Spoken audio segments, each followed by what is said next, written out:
Good morning students.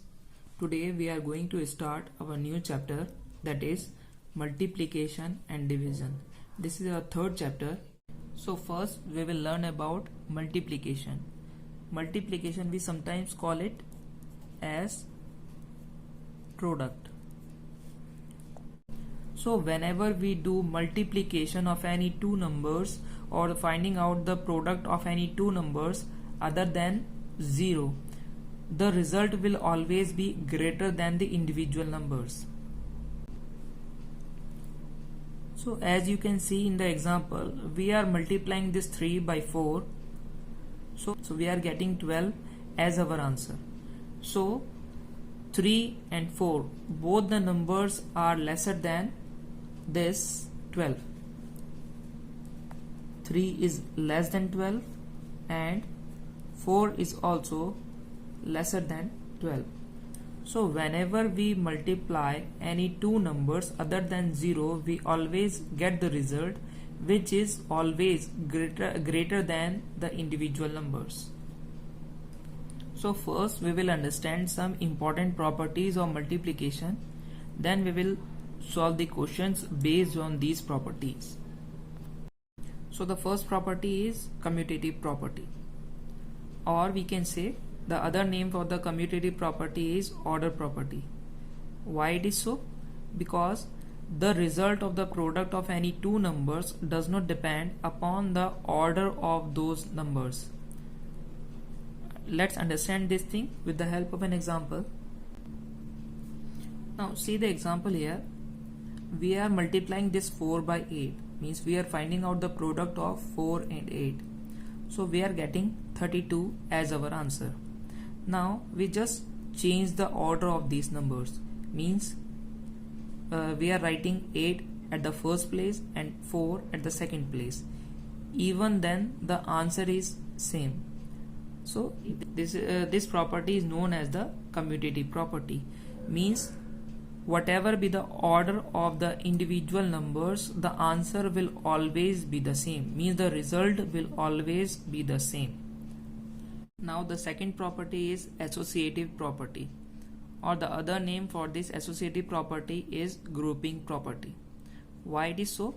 Because multiplication does not depend upon grouping also, means even when we change the grouping of the numbers, the result or the product, the answer of the product will always be the same.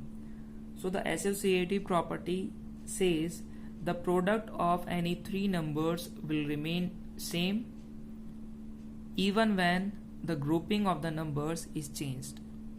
Let's understand this thing also with the help of an example. So in this example we are grouping 3 and 4 and keeping 2 outside. So first we will solve this bracket. When we solve this bracket, 3 into 4 will become 12 and 12 into 2 will be 24.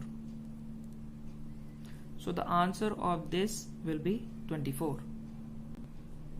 Now in the second part we are grouping 2 and 3 together and keeping 4 outside.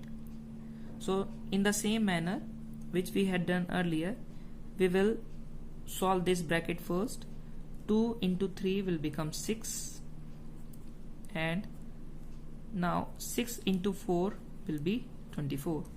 So as you can see here, in the first one we have grouped 3 and 4 together, in the second one we have grouped 2 and 3 together, but the answer will be the same. So associative property does not depend upon the grouping of the numbers. The answer of the product will always remains the same. Now the third property is distributive property of multiplication over addition. So this is the most confusing property for all the students. Why?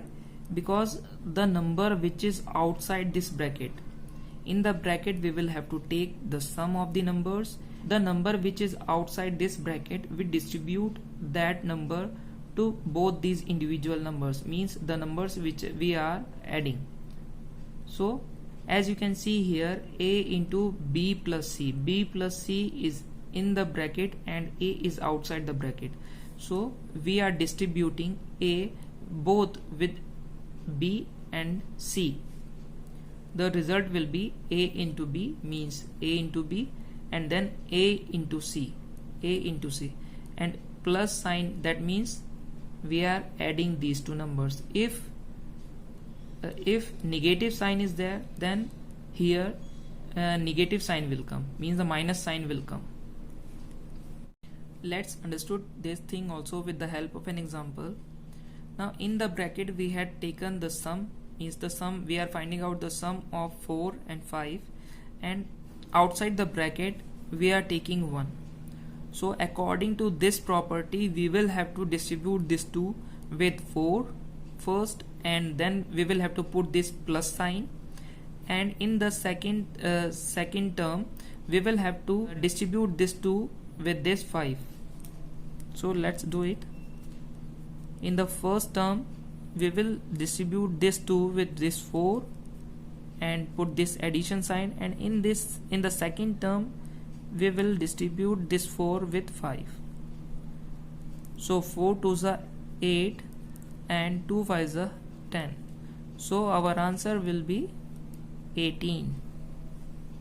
So distributive property of multiplication over addition says when we multiply any number by the sum of any two numbers, then we distribute the first number to each of those numbers which are in the bracket.